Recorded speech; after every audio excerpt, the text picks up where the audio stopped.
if you think of a web page will just have a single version of code, meaning whatever you whatever code you have for the HTML and CSS, the same will be used for when you browse it from a laptop or a mobile or a tab.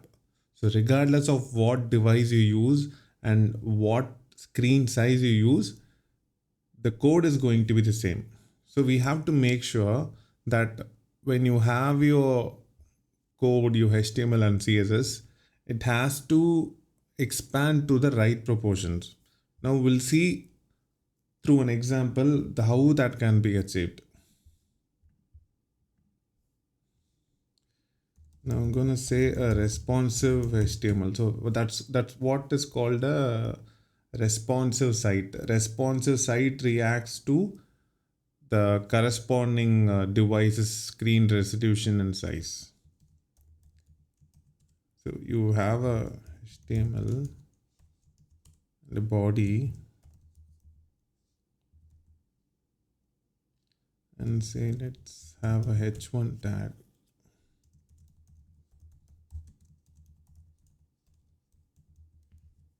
And let me have the internal style over here.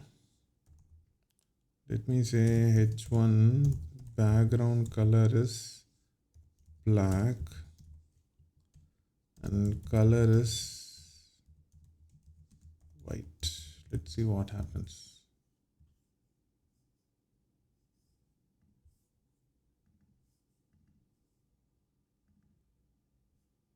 Okay, so this is how it looks. Let's see how it looks in a mobile. Do you think this looks well? This is actually an iPhone SE. This is iPhone 14 Pro Max. This is iPhone SE to be right. A Samsung Galaxy S20 Ultra and the iPhone SE again. Let me see what happens if we include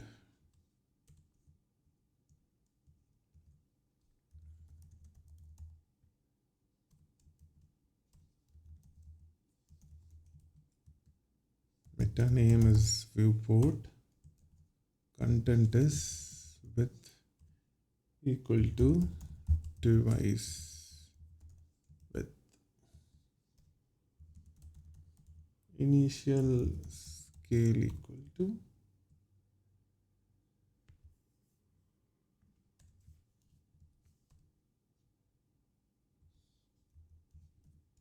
0.0.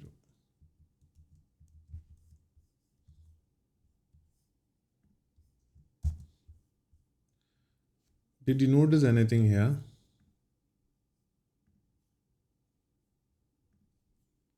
Let me try that again. I'm going to comment this out.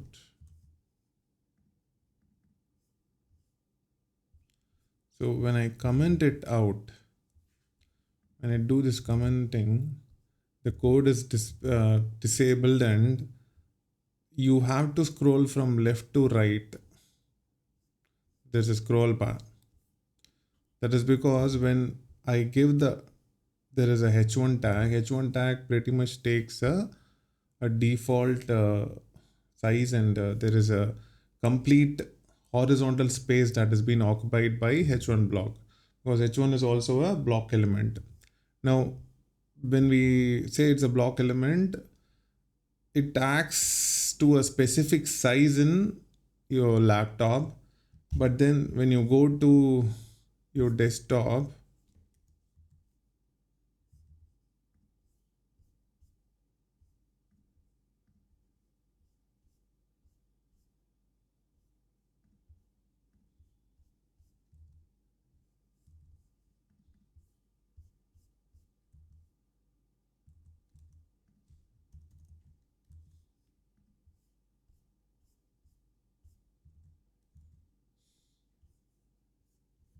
now let me disable this.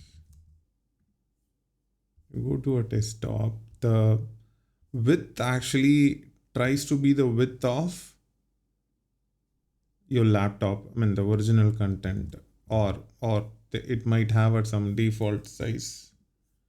So it is trying to be that.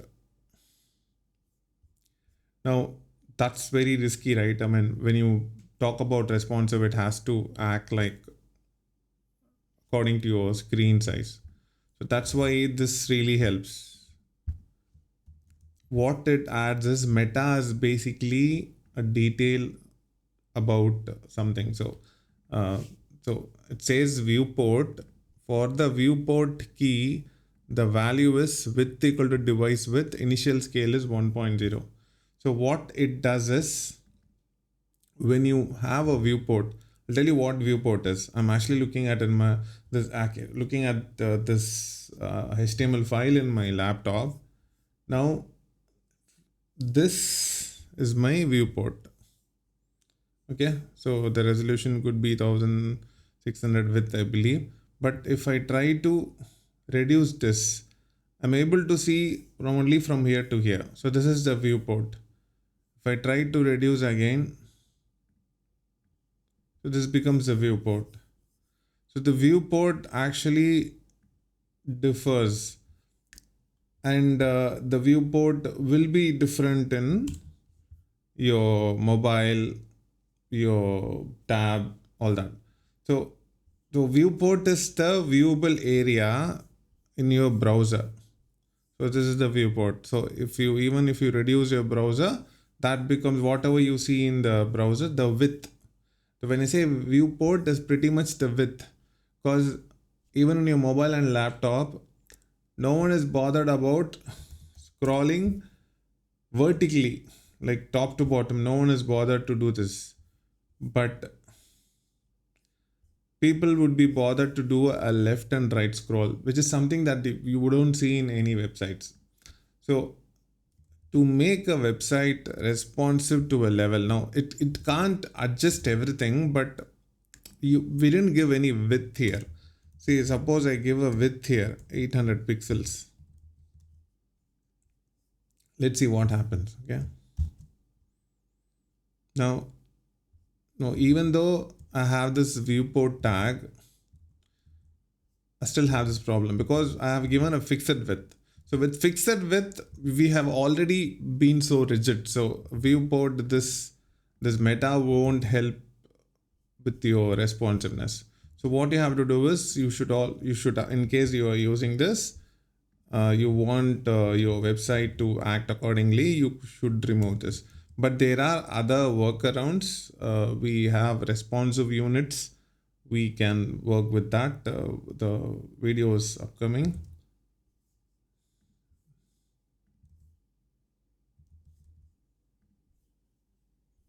I believe we need to resize it again. So now it works. Now, so this is the problem with when you don't have anything like viewport. So to accomplish responsive, this is required. Initial scale is pretty much how much you want it expanded or zoomed.